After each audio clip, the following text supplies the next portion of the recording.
Sen Eflak'ın gördüğü en büyük komutansın. Some critics argue that the cinematic mythification of Vlad the Impaler is a problem. They claim it dwarfs his atrocities in the 1400s. The movie Deliler, meaning the crazies, take Vlad out of the horror genre, in which he's a common staple, and portrays the ever-enduring character through the lens of war action cinema. It's been lauded by Turkish fans for bringing to the screen a gritty, realist version of the man with a fondness for spears. So who then are the crazies? The crazies in this film are a special operations squad that belong to the Ottoman military. In the movie, they take it upon themselves to put an end to the cruelty of the Romanian prince.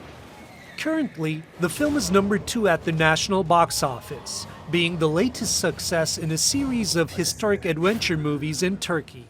Why? Well, audiences seem to be drawn to the movie's polished special effects, makeup, and costumes. And then there's the acting. The main attraction for ticket buyers is veteran actor Erkan Petekkaya's portrayal of the infamous villain. And what Petekkaya says is his embrace of the realistic, vicious approach to the character. While the crazies tackle Vlad, their nomadic mission is not yet over. The movie will be released in Germany and invade local movie theaters later this week.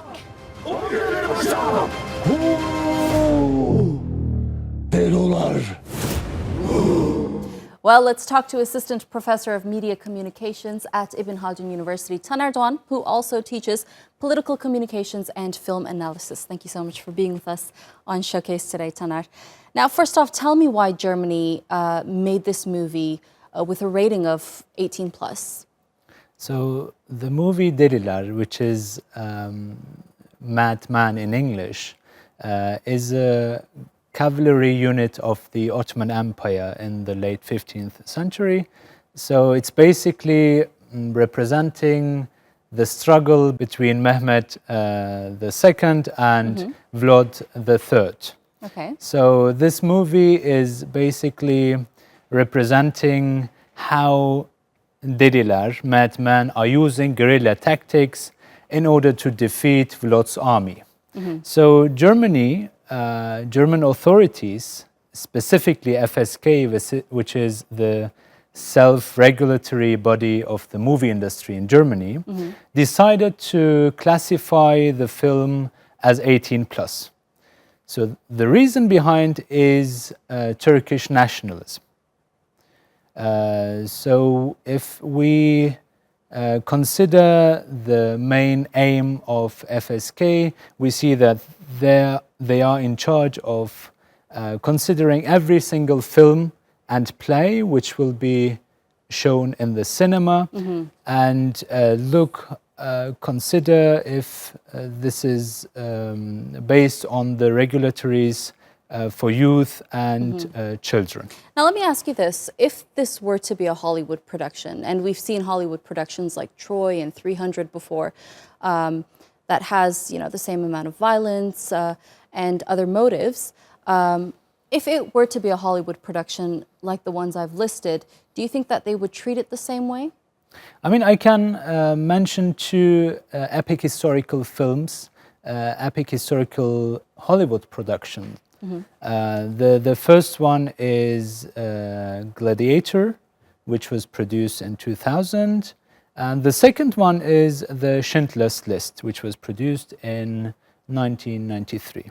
So I can actually remember during that time when I was studying in high school, our history class teacher organized a trip to a cinema in order to watch the Schindler's List, because it was quite important in order to understand Germany's near history, specifically after the Second World War. And unfortunately, all the incidents happened to the Jews during that time.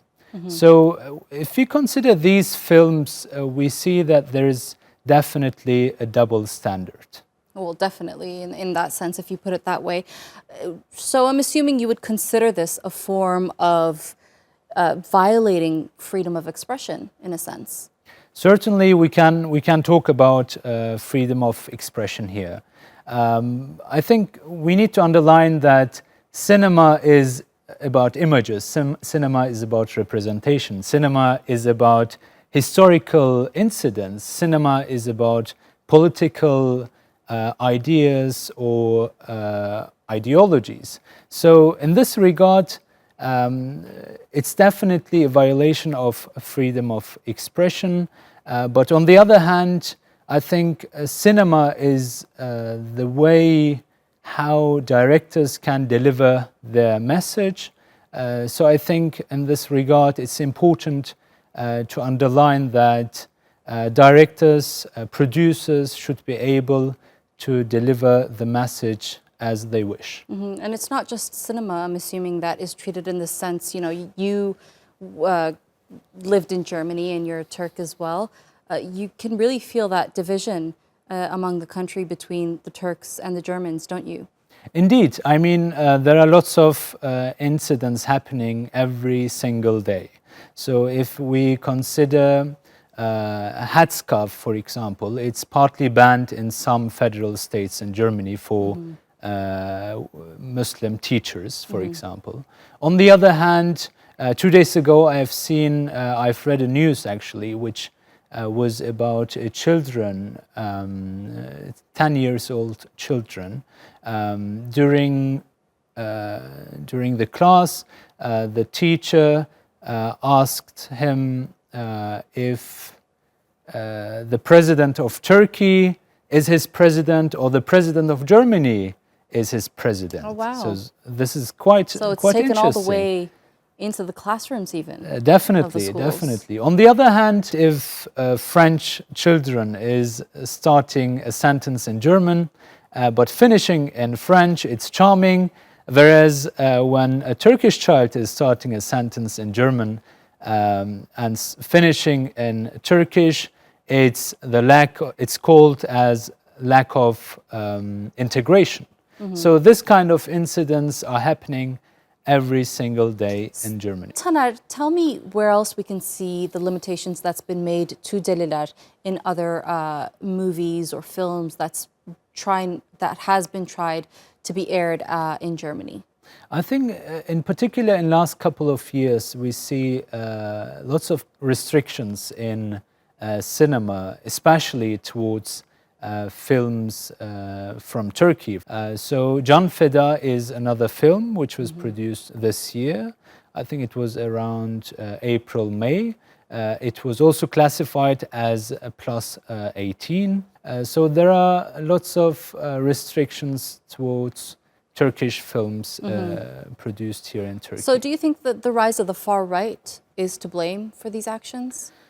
Definitely the rise of the far right is playing a key role here in this case as well.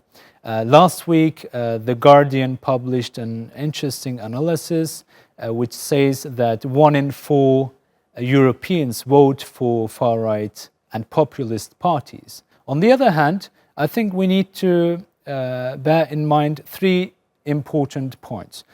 One is, as I mentioned before, the rise of populism in Europe and in Germany in particular. The second is the integration/assimilation policies of Germany.